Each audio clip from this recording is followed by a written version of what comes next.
Señora Posadas, dice usted por boca del narrador o la narradora que el precio del éxito en el caso de los escritores es mucho más elevado de lo que la gente se imagina. A ver, vamos a explicarnos.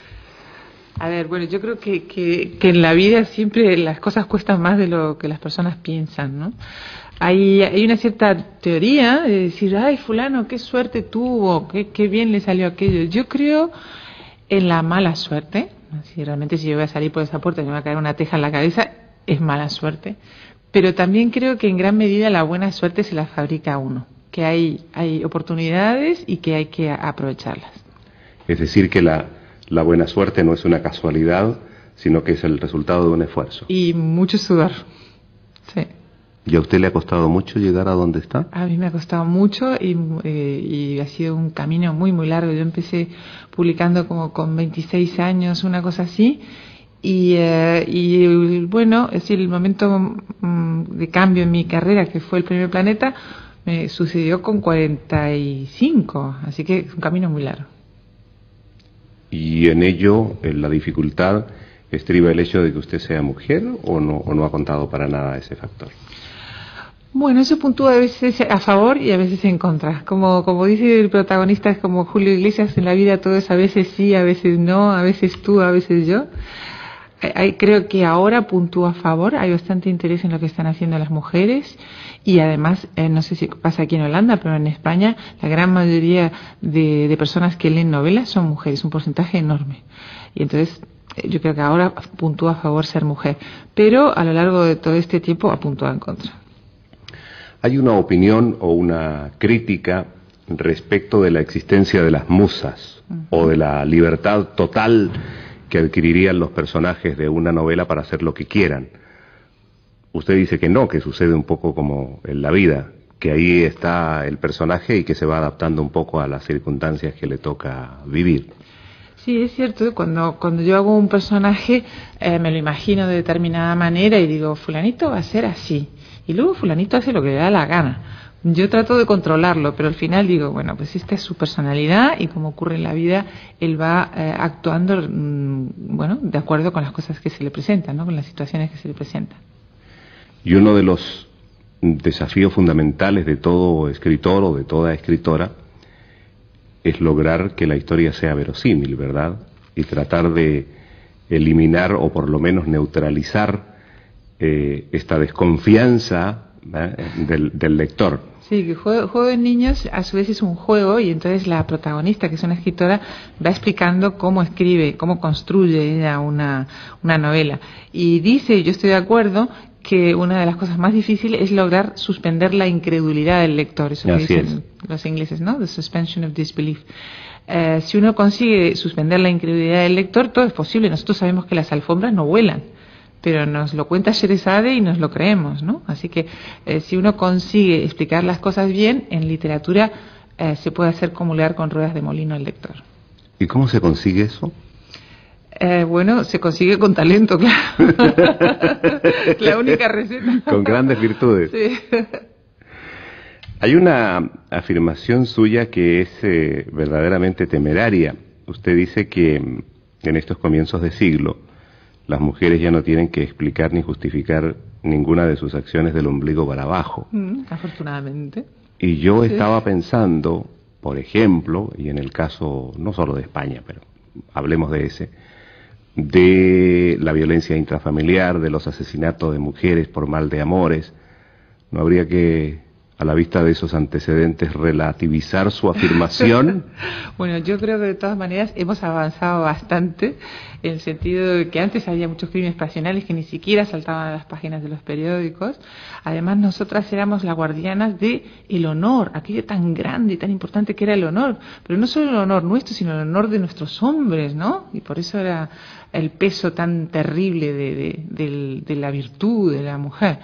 Eso está cambiando. Lo que pasa es que, como hablábamos ayer en la conferencia, la revolución de la mujer es una revolución, y las revoluciones son siempre sangrientas. Y las víctimas en este momento de ese ajuste, que además va a ser un ajuste muy largo y muy difícil, porque los hombres han tenido la parte principal de la historia, han sido los que han escrito la historia, los que han tenido el poder, y ahora se está cambiando a la mujer. Esa revolución está siendo sangrienta, y las víctimas en este momento son las mujeres de los malos tratos. A propósito de esto de los malos tratos, pasemos a hablar de uno de los temas centrales justamente de la novela de Juego de Niños, el mal. Uh-huh. Así es que ustedes creen de la teoría del buen salvaje. Yo no creo, no. A ver, yo creo, hoy día hay que ver Rousseau, porque además Rousseau era un personaje bastante atrabiliario. Él hablaba del buen salvaje y que los niños son los seres encantadores y todo lo demás. Y pero luego ha perdurado, sí, ya lo creo. Hoy. Sí, además él era un personaje terrible. Él dejó 5 hijos en la inclusa. ¿Cómo es posible? Entonces, hablando de los niños y de lo bueno que es el ser humano, y él comportándose así. Pero hizo fortuna su frase, y hoy día, más que nunca, yo cuando estaba escribiendo este libro le preguntaba a la gente: ¿existen los malos? ¿Hay personas malas? Y todo el mundo decía, no, son las circunstancias. No, fulanito es violador, pero que su mamá no lo quería y su papá le pegaba. Y Perengano es caníbal, pero es que tuvo una infancia muy desgraciada. Hoy día todo se justifica, todo tiene unas razones patológicas. Yo no creo eso, yo creo que hay personas buenas y personas malas. Y que la gente, a menos los locos, son responsables de sus actos. Pero en ese caso, entonces, el mal viene en los genes de los seres humanos. Yo creo que todos tenemos pulsiones buenas y malas. Y los buenos son los que no se encuentran coartadas para su maldad, sino que tratan de ponerle remedio. Ahora estoy leyendo, justamente porque soy jurado del Premio Planeta, estoy leyendo una novela que me está encantando, en la que hay una mujer que tiene un vecino que le confiesa en una borrachera que él tiene pulsiones pederastas, que él no lo puede evitar, que cuando ve un niño le fascina. Y esta mujer se escandaliza terriblemente. Aquí quieren crear un partido político, los pederastas. Lo he leído, no sé si usted sabía, sí, una cosa de locos. Sí, lo leímos, incluso que escribí un artículo sobre eso. Bueno, y entonces, un momento dado, esta mujer, hablando con el hombre, se da cuenta que él dice: yo tengo esa expulsión, pero voy al psiquiatra, me trato, y por supuesto nunca le he puesto la mano encima a un niño. O sea que la diferencia entre el bien y el mal es que uno reconozca el mal en sí mismo e intente ponerle remedio. Pero con esta permisividad de todos somos buenos, y si no somos buenos será que tenemos un trauma infantil, pues es muy permisivo. Claro, pero tiene consecuencias bastante dramáticas, ¿no? Porque de ser cierto lo que usted dice, vamos a tener un problema con la religión, porque significa entonces que hay una imperfección en la creación, y que Dios en consecuencia no solo puede ser responsable de lo bueno, sino también tendrá que hacerse responsable de lo malo. Bueno, yo creo que la religión siempre ha hablado del libre albedrío, ¿no? Uno puede elegir lo bueno y lo malo. Yo de todas maneras... Sí, claro, pero eso es para salvar a Dios, ¿verdad? Para dejarlo fuera de toda responsabilidad.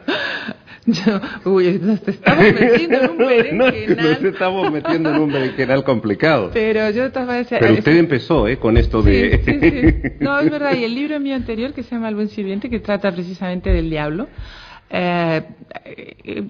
me interesaba mucho el fenómeno del diablo, ¿no? De la personificación del diablo. Y el descubrir, la conclusión en la que yo llegué es la que dice usted. O sea, Dios tiene lo bueno y tiene lo malo, como el ser humano. Bueno, la Iglesia no nos va a perdonar que nosotros tengamos esta conversación. Ahora, lo que sí me parece muy interesante es que usted habla de que el mal no es perpetuo, es decir, es ocasional, y que es un mal bastante oportunista, digamos, que se manifiesta solo cuando tiene posibilidades de tener éxito. Sí, esa teoría no es mía, es de un americano que hace un extenso estudio sobre el mal, y dice que precisamente eso, que el mal es oportunista y que espera la ocasión más propicia para hacerlo. Eso se nota, por ejemplo, en la actitud que tiene el ser humano con los débiles, ¿no? Nosotros en España, por ejemplo, estamos viviendo un gran problema de acoso en los colegios. Esa actitud del niño que tiene gafas, que es feo o que es gordo, y que los demás niños se meten con él. Ese es el mal oportunista, se aprovecha del débil. Niños asesinos, ¿verdad? Niños muy malos. No sé por qué, pero me acordé inmediatamente de este tristísimo episodio que ocurrió en Londres, ¿verdad? De niños que matan a una niñita. ¿Tiene algo que ver eso, que esto de la aparición en los medios de comunicación del asesinato perpetrado por niños, la que la lleva a escribir Juego de Niños? Sí, de hecho está basado en un hecho real, ¿sí? De algo que ocurrió en Inglaterra. Lo que pasa es que no puedo contar exactamente porque es el desenlace del libro. No, de ninguna manera, No, por favor, que compren el libro. Sí, pero sí me impresionó muchísimo, y ha habido más casos. El caso que está haciendo mención usted, que fueron 2 niños como de 12 años que robaron un niñito de 2 y se lo llevaron y lo mataron, lo pegaron con una piedra y todo lo demás. Hoy día la sociedad tiene un poco la tendencia de barrer debajo de la alfombra lo que no le gusta, ¿no? Entonces no nos gusta que los niños sean malos, no nos gusta que nos cuente que hay violadores, y entonces todo se esconde debajo de la alfombra, bajo este manto que decíamos antes, son enfermos, son psicópatas y cosas por el estilo. Pero si no se enfrentan los problemas, nunca los vamos a solucionar. Yo creo que sería más interesante decir qué está pasando con la sociedad, que por otro lado ha pasado siempre, porque la maldad ha existido siempre, y por qué ahora, en el momento en que la sociedad es más tolerante, es más comprensiva, sigue existiendo estos fenómenos. Creo que sería más interesante, como digo, hacer una reflexión y no decir es un psicópata, es un loco, es un enfermo. Un detalle más sobre esto del mal, y se lo pregunto porque usted ha estado vinculada también, aparte de ser escritora, con los medios de comunicación, ¿verdad? Ha participado en televisión. Sí. Y siempre se recurre, en las últimas décadas, al argumento que una de las razones del mal es precisamente el papel negativo que jugarían los medios de comunicación en su influencia, entre otros, entre los niños.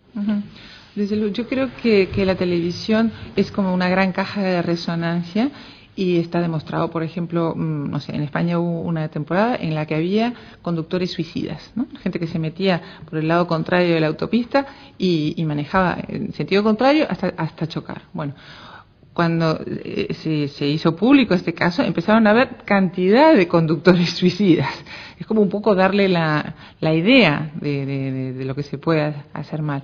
Entonces yo creo que hay una responsabilidad por parte de los medios de comunicación de tener cuidado con este tipo de noticias, porque es verdad que hay muchos desequilibrados por ahí que van a copiar. De todas maneras, como digo, es una caja de resonancia. No quiere decir que el fenómeno no esté ahí, sino que de alguna manera lo divulgan. Usted habla de la necesidad, demos vuelta a la página, habla de la necesidad de la humildad del escritor, de tratar con respeto a sus lectores, ¿verdad? Y no considerar que son débiles mentales o ganado que deben seguir los pasos que el Dios escritor les va señalando. A mí no me cabe la menor duda que deben haber muchísimos escritores humildes, pero tengo la impresión que usted tiene también una gama muy amplia de colegas que desconocen este argumento de la humildad. Sí, yo creo que un pecado bastante habitual entre los escritores es la soberbia, sin duda. Porque, bueno, no sé, porque todos tenemos un ego muy grande, y además el hecho de escribir ya es un acto de soberbia, es querer ser Dios, ni más ni menos que querer ser Dios, ¿no? Es como que uno no se conforma con la realidad, sino que quiere moldearla y quiere imitar al Creador, ni más ni menos. Así que somos todos soberbios. 2 cosas finales. Este tema de la comercialidad, que está jugando un papel muy importante, hay una gran polémica, usted lo sabe, con esto de subir las obras a Internet, pero bueno, tiene otras cosas, ¿no? Las concesiones que muchas veces tienen que hacer los escritores para que se vendan más sus libros. ¿Qué opina yo sobre eso? Sí. ¿O ha sido víctima usted de esos, bueno, estas prácticas? No sé, normalmente cuando se le hace esa pregunta al escritor, todos dicen, no, yo no pienso para nada en los lectores, yo nunca pienso en la comercialidad. Mentira podrida, todos pensamos en los lectores, porque si no, lo que haríamos es escribir un diario y guardarlo en un cajón. Así que yo pienso mucho en los lectores. Y lo que hago para intentar, por un lado, tener una calidad literaria y por otro lado, acceder a un número de lectores importante, es utilizar lo que yo llamo la fórmula Dickens. Dickens era un autor que podía interesar a un público que simplemente quería pasar un buen rato y llorar y a ver qué le pasaba a Oliver Twist, si se encontraba con su familia o no se encontraba, pero también interesa a un lector más intelectual, más inteligente, digamos, y para ese tipo de lector hace un análisis psicológico de los personajes, una sátira de la sociedad y un retrato de lo que era la Inglaterra de su tiempo. Entonces yo copio mucho a Dickens en ese sentido. En mis novelas procuro que tengan 2 niveles de lectura, por eso siempre tiene una trama de intriga. Si alguien quiere leer mi novela simplemente como un thriller, lo puede leer, pero también me gusta dejar como unas piedras de pulgarcito para ese lector literario, ese lector cómplice, con el que yo puedo hacer juegos de palabras, con el que puedo hacer retratos psicológicos de personajes y todo ese juego. ¿E Internet? ¿Internet en qué sentido? El subir las obras a la web. Yo dudo que alguien pueda leer Guerra y Paz en el ordenador. Entre otras cosas se le caen los ojos directamente. No me parece que Internet va a ser muy útil. Se está exagerando en consecuencia. Sí, yo creo que va a ser muy útil como para, por ejemplo, para los libros de consulta, ¿no? Yo puedo leer una cosa cortita que dice la Enciclopedia Británica o consultar, yo qué sé, un libro sobre Virginia Woolf y leerme 3 o 4 páginas. Pero como digo, leer Guerra y Paz en el ordenador no creo que nadie lo haga. Señora Carmen Posadas, usted nació en Uruguay, pero desde los 12 años, ¿verdad?, que vive en España.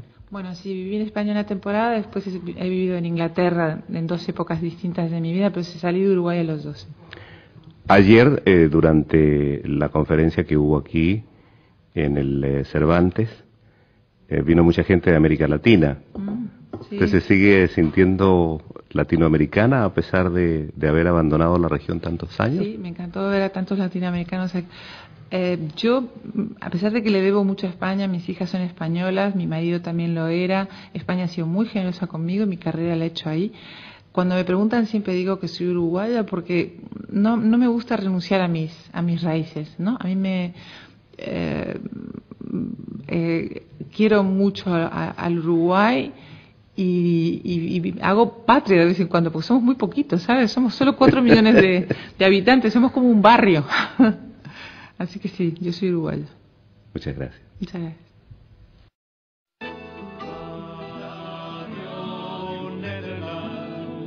La radio que nos acerca, la radio que nos acerca. Por esa puerta me va a caer una teja en la cabeza, es mala suerte. Pero también creo que en gran medida la buena suerte se la fabrica uno, que hay oportunidades y que hay que aprovecharlas. Es decir, que la buena suerte no es una casualidad, sino que es el resultado de un esfuerzo. Y mucho sudor, sí. ¿Y a usted le ha costado mucho llegar a donde está? A mí me ha costado mucho y ha sido un camino muy, muy largo. Yo empecé publicando como con 26 años, una cosa así. Y bueno, es decir, el momento de cambio en mi carrera, que fue el Primer Planeta, me sucedió con 40.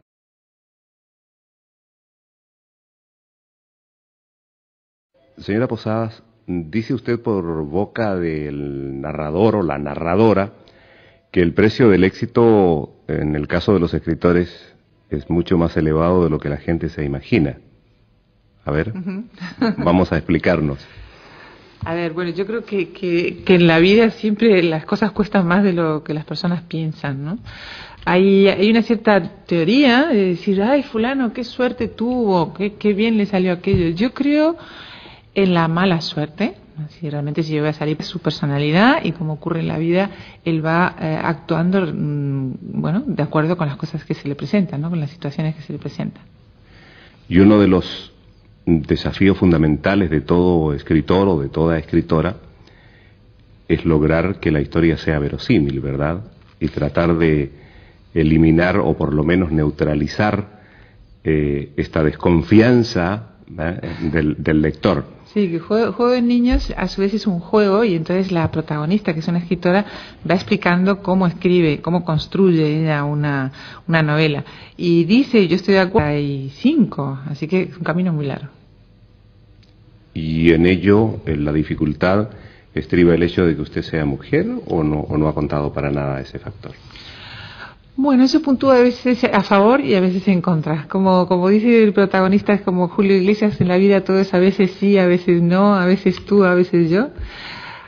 Creo que ahora puntúa a favor, hay bastante interés en lo que están haciendo las mujeres y además, no sé si pasa aquí en Holanda, pero en España la gran mayoría de personas que leen novelas son mujeres, un porcentaje enorme. Y entonces yo creo que ahora puntúa a favor ser mujer, pero a lo largo de todo este tiempo ha puntuado en contra. Hay una opinión o una crítica respecto de la existencia de las musas o de la libertad total que adquirirían los personajes de una novela para hacer lo que quieran. Usted dice que no, que sucede un poco como en la vida, que ahí está el personaje y que se va adaptando un poco a las circunstancias que le toca vivir. Sí, es cierto, cuando yo hago un personaje me lo imagino de determinada manera y digo, fulanito va a ser así. Y luego fulanito hace lo que le da la gana. Yo trato de controlarlo, pero al final digo, bueno, pues